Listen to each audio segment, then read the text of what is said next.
been for 3 years. 3 years ago, I got sworn in as commander of the Tennessee Division. Since then, I've been sworn in. As several of you know, since I did a program for you about it, I got started in 2006 with a book about the escort and staff members that served Nathan Bedford Forrest. And that proved to be a very interesting and fruitful piece of research, and I'm proud of the book that it produced. But one of the men who was a part of that was a minister, a Methodist minister named David Campbell Kelly. Served as lieutenant colonel under Forrest. He did not want to be a chaplain, he was a lieutenant colonel. And was a very good tactician himself. And in doing the research on Kelly, which is not yet complete, there will be a book about him one day. But in doing that book, I became aware of the fact that there was a neglected side to the character of Nathan Bedford Forrest. It was a side to Forrest that Kelly talked about a lot. It's the religious side of Nathan Bedford Forrest. So I want to talk for a few minutes about the religious character of Nathan Bedford Forrest. Prejudice, white supremacist, slave trader, rough, profane, known for violence, all of those terms are often applied to Nathan Bedford Forrest. You have all heard them applied to Forrest. What about Christian, prayerful, respectful of religion, and church member? Have you ever heard those terms applied to Forrest? I suspect you have heard them used seldom, if indeed you have ever heard them used at all. Yet, both sets of these terms are true, and both can be applied to describe Nathan Bedford Forrest, because like all of us, he was a man of many parts, a man whose parts often contradicted each other. Now let's examine that first set of terms. By definitions current in the 21st century, there are very few white people from the 19th century who could not be described as prejudiced, or who would not today be called a white supremacist. In the 19th century, the idea that the Anglo-Saxon people were superior to all the people of the world was a belief that was universal in Western Europe and in North America. The philosophers David Hume, John Fiske, and John Burgess, the biologist Charles Darwin, the German composer Richard Wagner, New England clergyman Josiah Strong, United States Senator and former Union General Carl Schurz, and Senator Henry Cabot Lodge of Massachusetts, British writer Rudyard Kipling, and U.S. President Abraham Lincoln were all prominent people of the 19th century who believed in what they called Anglo-Saxon superiority and what today would be called white supremacists. The concept of Anglo-Saxon superiority rested on the belief that the culture of Western religion and of Western Europe and of North America had spread across the globe and had come to dominate popular tastes, habits, and customs. These nations had created worldwide empires that spread their culture, including their religion, around the globe. In the United States, we were very busy eliminating the culture of the Native Americans. It was a process that the Spaniards had begun in Central and South America. The Canadians were doing the same thing. All the world was coming to be dominated by that culture and the religion and the economics of the Anglo-Saxon nations. All of Africa had been turned into colonies of European nations. Nations in the Pacific were under pressure from colonization as well. The British had taken over India, Burma, Australia, Hong Kong, and were spreading along the coast of China. France had seized Vietnam, as well as numerous islands in the Pacific, and all the other European nations were anxious to do the same. The only reason we were not trying to colonize other areas of the world is that the United States had plenty of territory within our own borders. We were working furiously to expand the territory and fill up that space. In all of these cases worldwide, all of these Western nations said of the native peoples, they are, quote, in the way. And they have to be subordinated if they cooperated and crushed if they don't cooperate. So to say that Nathan Bedford Forrest was a white supremacist is to say that he was a typical white man who lived in the 19th century. He was no better, he was no worse than 99% of the rest of the people who lived during that same time period. Bedford Forrest bought and sold slaves. That's a fact. Forrest never disputed the matter. The idea of trafficking in human beings is repugnant to the minds of the 21st century, but remember, we're the product of our times and our environment. Historically, trading in slaves was an ancient and acceptable practice. This practice was not condemned overtly in Holy Scripture. Indeed, Paul said on 3 separate occasions that slaves should obey their masters. And Paul sent back to his owner a runaway slave. Go ahead, read the short book of Philemon. That's exactly what Paul was doing. The wealth of much of what would come to be the United States of America was based on the slave trade. In the 18th century, the shipbuilders of New England grew rich and powerful, building vessels for what they called the triangular trade. They sent rum to Africa, traded for slaves who were brought to the Caribbean, traded for molasses, which was brought back to New England to be distilled into more rum. A ship which completed a single round-trip voyage would pay for its construction costs, and would yield a 100% profit over and above construction costs. Think what it does on the second trip. It's not paying off the construction costs. When the British government placed a tax on this trade, the so-called Sugar Act, which was actually a tax on molasses, the enraged New Englanders raised the now famous cry of no taxation without representation. In reality, they were objecting to government regulations being placed on the slave trade. It was only as slavery became regional and formed the basis of large-scale agriculture in the South that consciences became tender in New England or anywhere else. The slave trade was quite acceptable throughout this nation so long as there was money to be made in it. The only valid charge against Forrest concerning the slave trade is that he continued to make money from the practice some years after the merchants of Boston and Providence and New York went into other lines of work. Difficult though it may be, historians must look at the past and the way the people of that day looked at the past. We have to put aside our contemporary prejudices. Forrest was rough, he was profane, he was prone to violence. All that is true. Forrest grew up on the edge of the frontier. It was a rough place, and it produced rough people. Forrest was born less than a decade after Andrew Jackson had defeated the Indians and broke their hold on the whole Southwest. When Forrest was a young man and moved to Mississippi, he was going into an untamed area where the rule of law was weak, where people had to depend on their own strength and skill to make a living and to protect themselves. Forrest was the product of a rough society. It's no wonder that the product of that society should be a rough character. Part of that roughness was uncouth language. Forrest spoke the language of the people around him, and that was the language of the forest, of the field, of the logging camp, of the mule skinner, and the bear hunter. The content of much of that language was vulgar. If you've ever been on a construction project, you know it still is.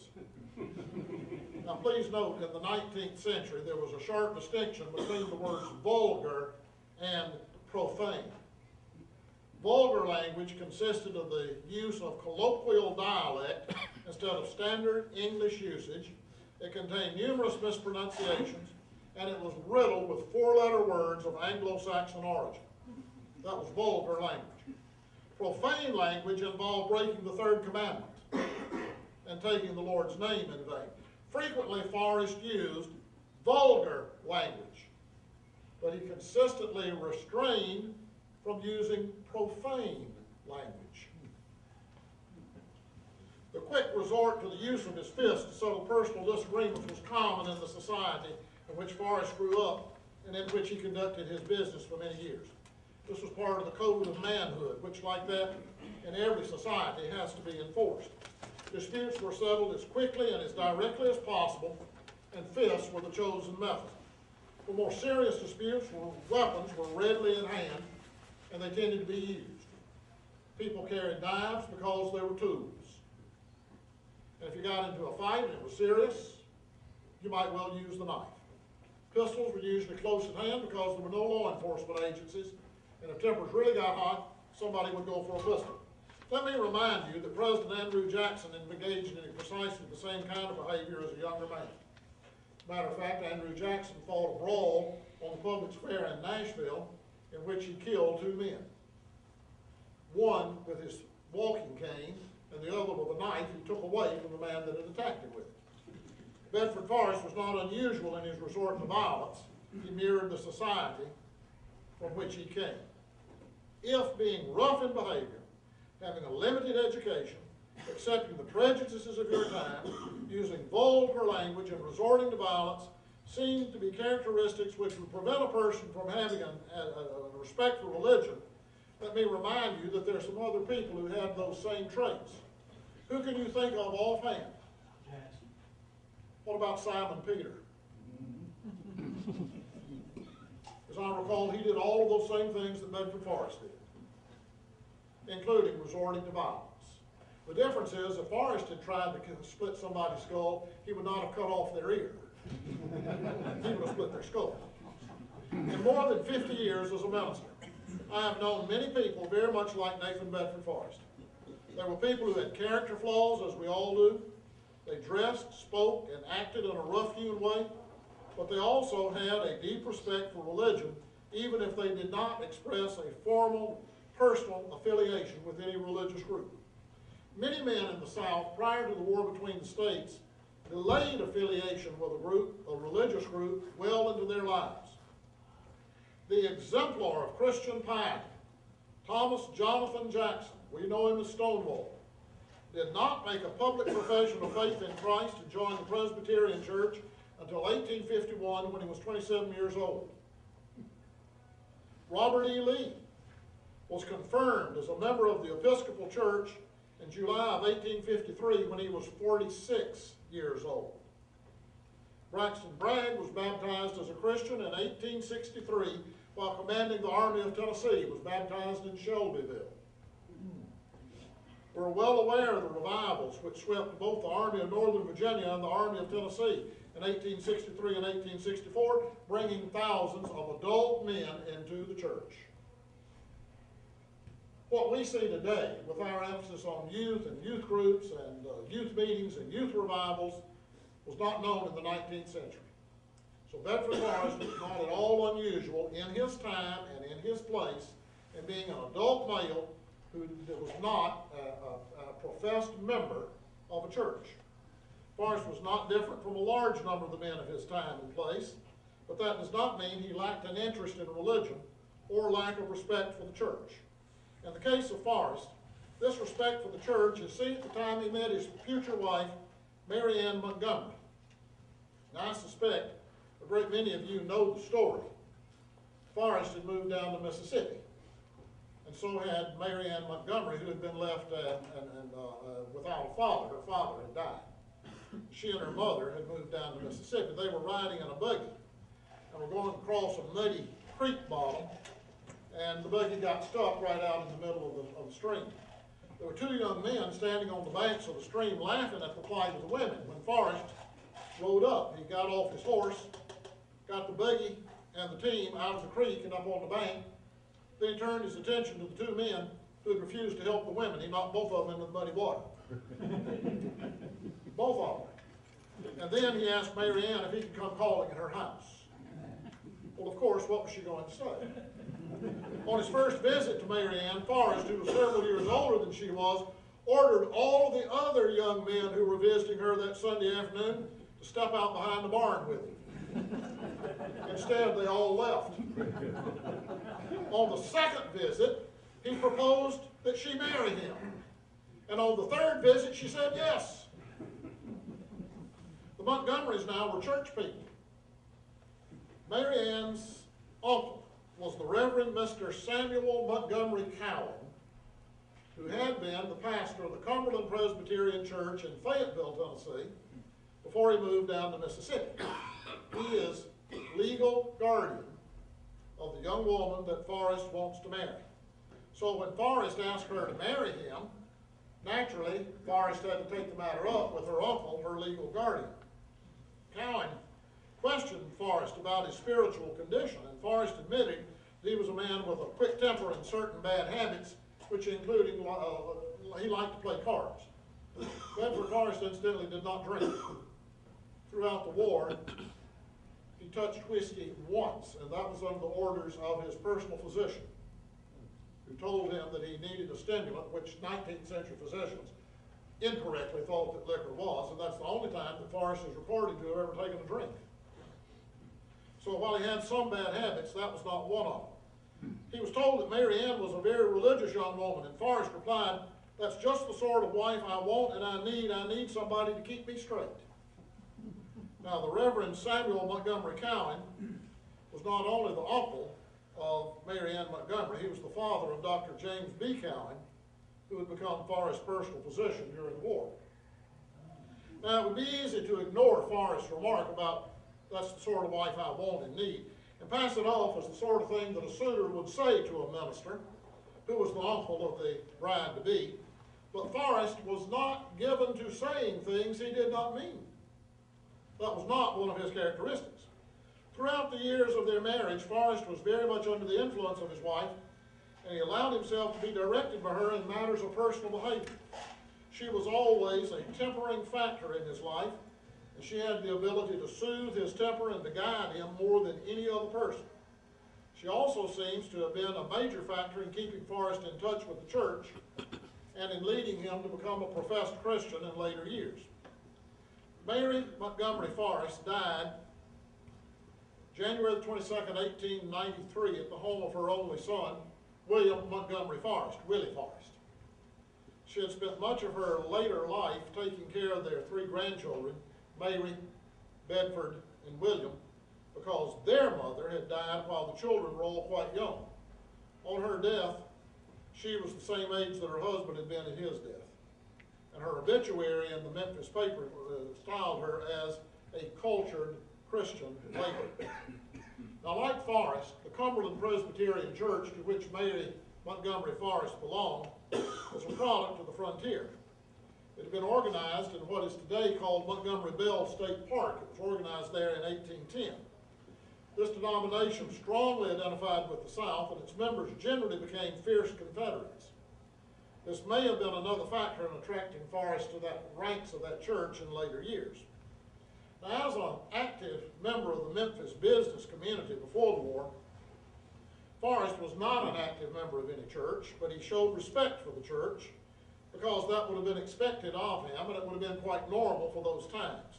His wife, however, joined the Cumberland Presbyterian congregation in Memphis as soon as the family moved there from their plantation in Mississippi, and Forrest regularly attended services at that church with her. When the war began and Forrest entered on a military career, one of his first associates was a young Methodist minister named David Campbell Kelly. Kelly was born in Wilson County, Tennessee, born on Christmas Day, incidentally, and had served as a missionary to China. He was also pastor of the Methodist Church in Huntsville, Alabama when the war began. He was not interested in becoming a chaplain, so Kelly organized a cavalry company for the men of his congregation. And you talk about an altar call. And this unit was called the Kelly Rangers. They were sent to Memphis, where they were joined with other cavalry units to form a battalion under the command of newly minted Lieutenant Colonel Nathan Bedford Forrest. As soon as the battalion was formed, Kelly became its major, second in command to Forrest. And the two began an association which would last until Forrest died in 1877. It's in the writings of David C. Kelly that we find much of what we know about the religious nature of Nathan Bedford Forrest. Kelly, by the way, returned to the Methodist ministry following the war and served numerous churches in Middle Tennessee. It was at the 1871 meeting of the Methodist General Conference in Tennessee that Kelly made the motion that the conference found a university.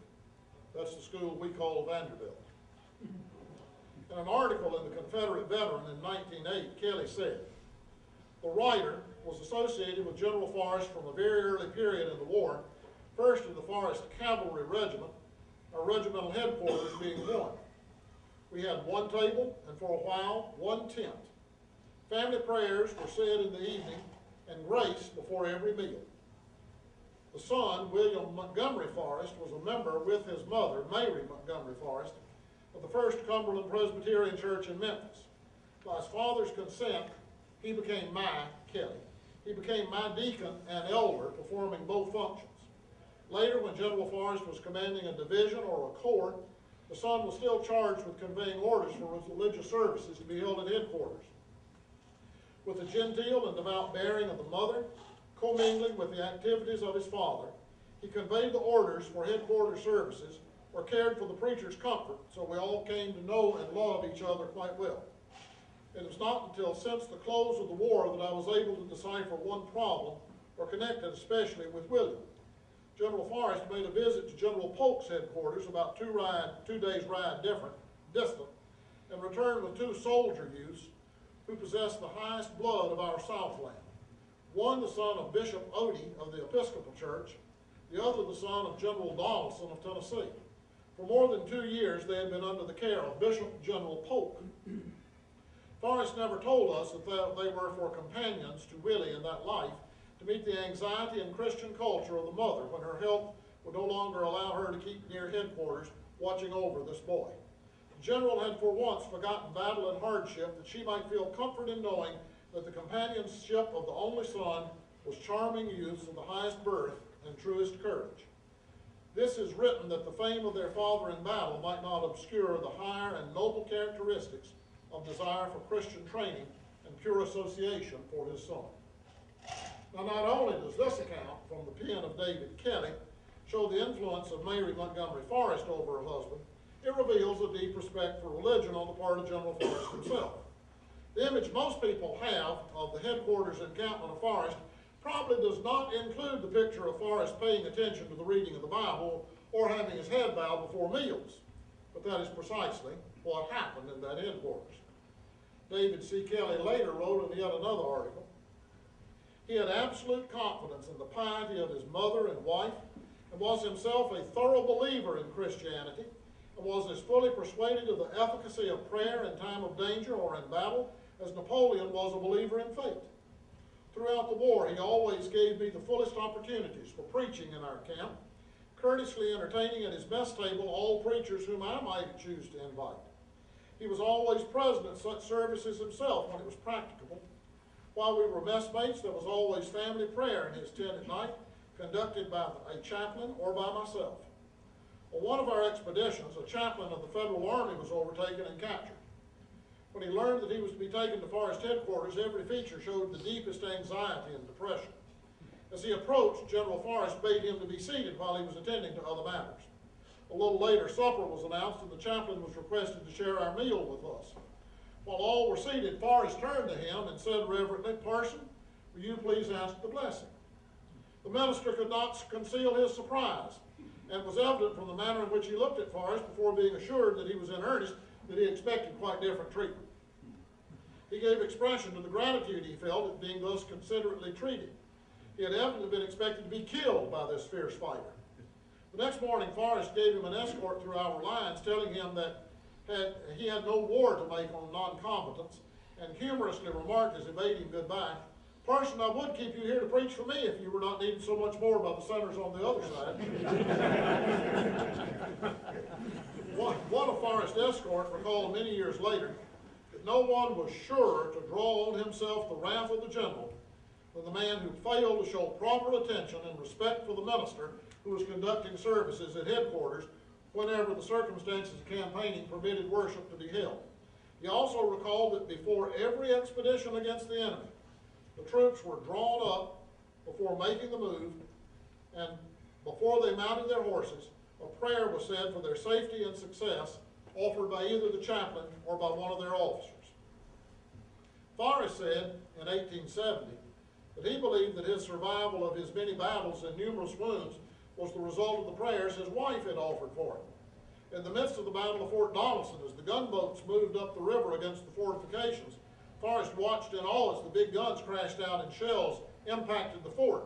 Turning to Major Kelly, Forrest said, "Pray, Parson, pray. Nothing but God Almighty can save this fort." Now, the popular image of Forrest calling on the name of God does not have him doing so in reverent terms. But Forrest, remember, did not abuse the divine name. He did request that the deity be addressed in prayer on behalf of the cause of the Southern victory. There was more to Forrest and to his religious beliefs than meets the eye. Charles Anderson served as assistant adjutant on Forrest's staff, and he gives us yet one other glimpse of religious nature of Forrest. In July of 1877, Forrest came to Hurricane Springs, a health resort near Tullahoma, Tennessee, in an attempt to regain his shattered health. Anderson met Forrest there and recorded his impressions. Anderson said, "When the stage arrived, I found the general waiting for me. As I waited for the ladies to alight, General Forrest went to the opposite side of the coach gave me a handshake and expressed his pleasure at my visit. There was a mildness in his manner, a softness of expression, and a gentleness in his words that appeared to me strange and unnatural. At first I thought his bad health had brought about this change, but then I remembered that when sick or wounded, he was the most restless or impatient man I'd ever seen. Soon I told her that there was something about him that I couldn't understand, that he didn't appear to be the same man that I used to know so well. He was silent for a moment, then seemed to divine my trouble, and halting suddenly, he took hold of the lapel of my coat, turning squarely in front of me and raising his right hand with that long index finger, his emphasizer, extended, he said, "Major, I'm not the man you were with so long ago and knew so well. I'm a better man. I've joined the church and I'm trying to live a Christian life." I said, "General, that's it. And you're indebted to old Mistis, as we call Mrs. Forrest, and to no one else for this great change." "Yes, you're right," he replied. "Mary has prayed for me night and day for many years, and I feel now that through her prayers my life has been spared, and to them am I indebted for passing safely through so many dangers." It had happened like this. While walking along a street in Memphis in 1875, November of 1875, Forrest met Raleigh R. White, who had been Lieutenant Colonel of the 14th Tennessee Cavalry. In the course of a conversation, Forrest asked what White was doing, and Forrest said, "I've just given up my business and I have become a minister." The conversation turned to religion, and the two men eventually stepped into the lobby of a bank, found a quiet corner, and prayed together. The next Sunday, November the 14th, 1875, Reverend Mr. George T. Steinbach, pastor of the Court Street Cumberland Presbyterian Church, preached on the text of Matthew 7:24 through 27. I'm sure all of you know exactly what that says, so I'm not going to bother to tell you. You'll have to go home and look it up if you don't know. It's the parable of the man who built his house on the sand, the man who built his house on the rock. Sitting in the pew with Mary Montgomery was her husband. At the conclusion of the service, Forrest, as he was going out of the door of the church, took the pastor's arm and walked him down the steps and out onto the sidewalk. Leaning up against the church building, Forrest stated that he was, quote, "the fool who is built on sand," and stated that he knew he was a sinner. The pastor recommended that Forrest go home and read Psalm 51, which begins, "Have mercy on me, O God, according to your steadfast love, according to your abundant mercy." The following day, Pastor Steinbach made a call on Forrest at his home. The two prayed together, and Forrest stated that he put his trust in Christ. The following Sunday, he was received as a member of the church. On October the 29th, 1877, about 2 years after this profession of faith, and 3 months after his conversation with Major Anderson, Forrest died. In a last conversation with his pastor, the day that he died, Forrest stated that he had within, quote, "indescribable peace. All is peace within me. Between me and the face of my Heavenly Father, not a cloud intervenes." Forrest's funeral was conducted under the supervision of the pastor of the Cumberland Presbyterian Church, where Forrest worshiped and where he had made his profession of faith, and the Reverend Dr. David C. Kelly, Forrest's fighting preacher, assisted in that service. Bedford Forrest was a man of many parts. He was quick-tempered, he was coarse in his language, he was prone to violence when provoked, he shared the prejudices of his day, but he was also a man who possessed a sense of the spiritual, who respected the Christian religion, and this respect ripened into belief and into commitment. We cannot omit recognition of this latter fact if we want to have an accurate view of this man who is both important and controversial in our history.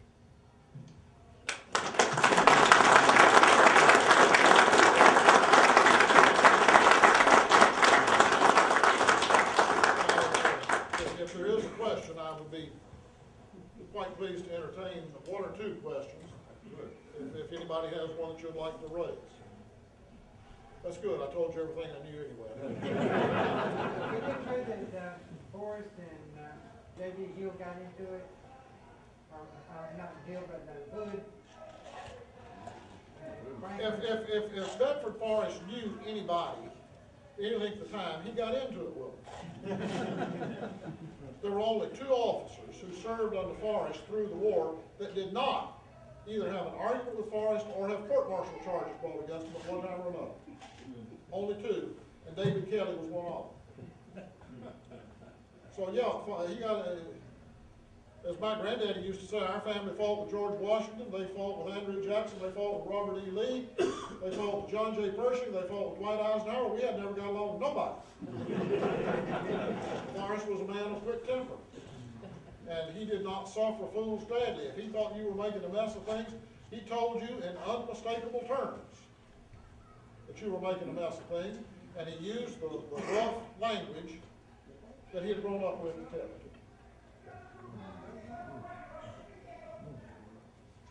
Well, gentlemen, one more, yes, sir. I've always heard that right before Forrest died, he made a statement. He said, if I had my life to lead over, I would not have cursed as much as I have cursed. That's probably true. That's probably true. But I think it's significant that he tried to maintain that line between vulgar and profane. He very, very rare said words that would violate the commandment. Vulgarity, yes. One man said he could cuss for 30 minutes and never repeat himself. But he did it without using God's name, which in that day and time was considered significant. Well, gentlemen and ladies, I'm always glad to see ladies in SCV meetings. They keep down on tobacco chewing and the bourbon drinking. Thank you, Doctor.